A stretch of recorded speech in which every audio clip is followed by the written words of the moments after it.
حدیث رسول ہے کہ بے شک قتل حسین سے لوگوں کے دلوں میں ایسی حرارت پیدا ہونے والی ہے جو تا قیامت مومنوں کے دلوں سے ٹھنڈی نہیں ہونے والی ہے۔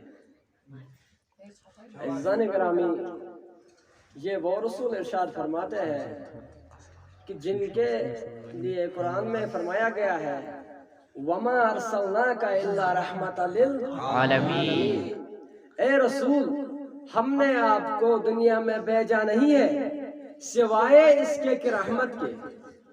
وہی رسول ارشاد فرماتے ہیں کہ بے شک قتل حسین سے لوگوں کے دلوں میں ایسی حرارت پیدا ہونے والی ہے جو تا قیامت لوگوں کے مومنوں کے دلوں سے ٹھنڈے ہونے والے نہیں ہیں۔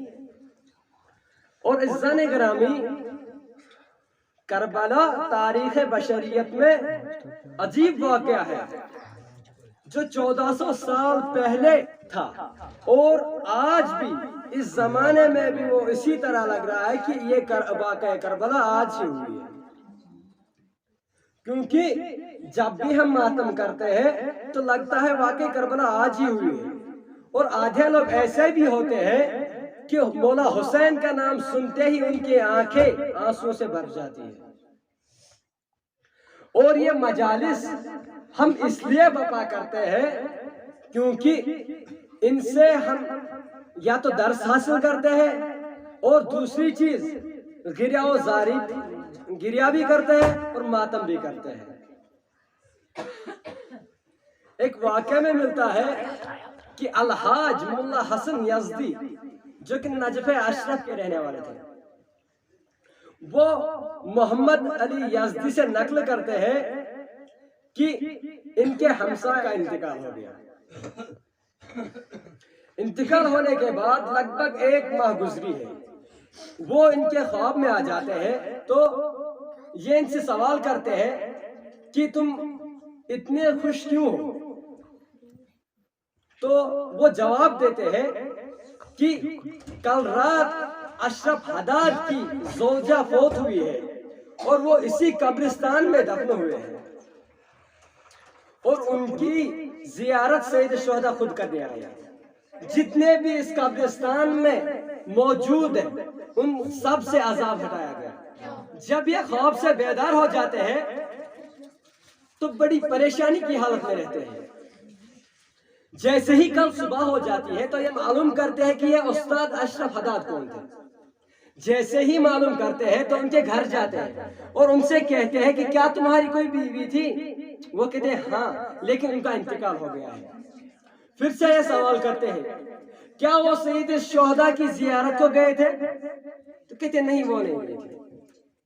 یہ پریشانی کی حالت میں رہتے ہیں۔ پھر سے کہتے ہیں کیا وہ گھر میں مجالس سے عذاب برپا کرتی تھی؟ کہتے ہیں نہیں کرتی تھی۔ تو پھر وہ ان سے سوال کرتے ہیں کہ آپ کیوں مجھے یہ سب پوچھتے ہیں؟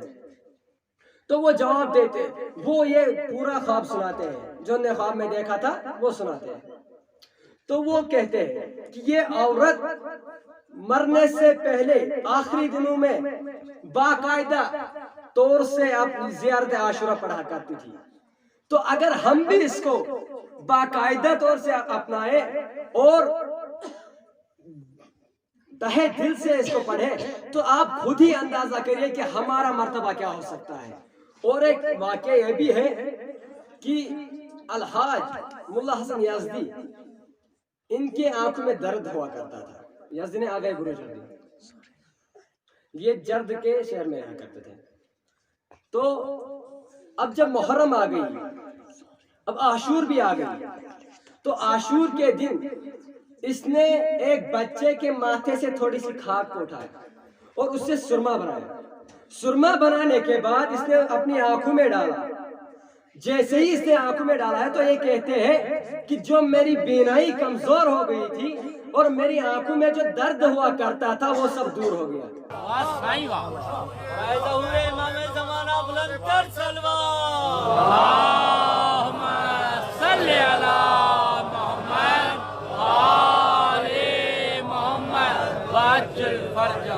تو یہ اس خاک کا مرتبہ ہے تو آپ خود ہی اندازہ کریے کہ مولا حسین علیہ السلام کا مرتبہ کیا ہو سکتا ہے. جب خاک کا یہ مرتبہ ہو سکتا ہے کہ اس کو سرما بنائے اور اپنی آنکھوں میں ڈالے تو ہماری آنکھیں سے ہی ہو سکتی ہے، تو مولا حسین کے روزے کی کیا فضیلت ہو سکتی ہے. لیکن یہ دنیاوی لوگ الگ تھے کہ جو مولا حسین کو سمجھ نہ پائے. جب روزے عاشور پہنچی، مولا حسین کے تمام اصحاب و انصار شہید ہو گئے. لیکن جب میرے مولا کا کوئی آخر میں نہ بچا تو میرا مولا خود ہی گھوڑے پہ سوار ہوتے ہیں اور کربلا کی طرف جانے لگتے ہیں. لیکن گھوڑا آگے نہیں بڑھ رہا ہے. مولا حسین کہتے ہیں حسب باوفا میری آخری سواری کو کربلا تک پہنچا دو. لیکن گھوڑا آگے نہیں بڑھ رہا ہے. جیسے شاید گھوڑے نے اپنے بے زبانی میں کہا ہو، اے مولا حسین میں آگے کیسے بڑھوں جبکہ آپ کے سینے پہ سونے والی سکینہ میرے قدموں سے لپٹی ہوئی ہے. جیسے ہی مولا حسین نظر ڈالتے ہیں تو دیکھتے ہیں کہ جناب سکینہ گھوڑے کے قدموں سے لپٹی ہوئی ہے. المختصر یہ کہ جب مولا حسین کربلا میں پہنچ جاتے ہیں تو ظالموں سے کہتے ہیں، اے ظالموں تم میرے قتل پہ آمادہ کیوں ہو؟ کیا میرے حق کو باطل میں تبدیلی کی ہے؟ تو جواب نہیں آتا. مولا حسین کہتے ہیں، کیا میں نے نماز کا کوئی رکن چھوڑا ہے یا کیا میں نماز نہیں پڑھتا؟ تو ظالم جواب دیتے ہیں، حسین آپ سے بڑا نمازی کون؟ تو مولا حسین کہتے ہیں کہ پھر تم میرے قتل پہ آمادہ کیوں ہو؟ تو جواب آتا ہے کہ ہم تمہیں تمہارے باپ کے بغض میں قتل کرنا چاہتے ہیں، یعنی بغض علی میں قتل کرتے ہیں. المختصر یہ کہ جب جنگ ہوتی ہے ایک آواز آتی ہے، یا ایتھا النفس المطمئنہ ارجعی الی ربک راضیۃ مرضیہ. اے نفس مطمئنہ پلٹا اپنے رب کی طرف، تیرا رب تجھ سے راضی ہے اور تو اپنے رب سے راضی ہو جا. اس آواز کا سننا تھا. مولا حسین نے تلوار کو روکا اور نیام میں رکھا. باغی ہوئی فوجیں سمٹی اور میرے مظلوم امام پہ وار کرتی ہے. کوئی تیروں سے وار کرتا ہے، کوئی تلواروں سے وار کرتا ہے، کوئی نیزوں سے وار کرتا ہے. ارے جس کے پاس کچھ نہ تھا وہ کربلا کی تپتی ہوئی ریت میرے مولا کے زخموں پہ ڈالتی ہے. ارے آخر میں جب میرے مولا گھوڑے پہ سنبھل نہ سکے، گھوڑے کی سین سے زمین پہ آئے، نہ آزادارو سین پہ نہیں آئے بلکہ میرے 12واں امام زیارت نعیہ میں ارشاد فرماتے ہیں، سلام ہو اس جد امجد پر جس کا لاشا نہ سین پر تھا نہ زمین پر تھا بلکہ تیروں پہ معلق تھا. انا للہ و انا الیہ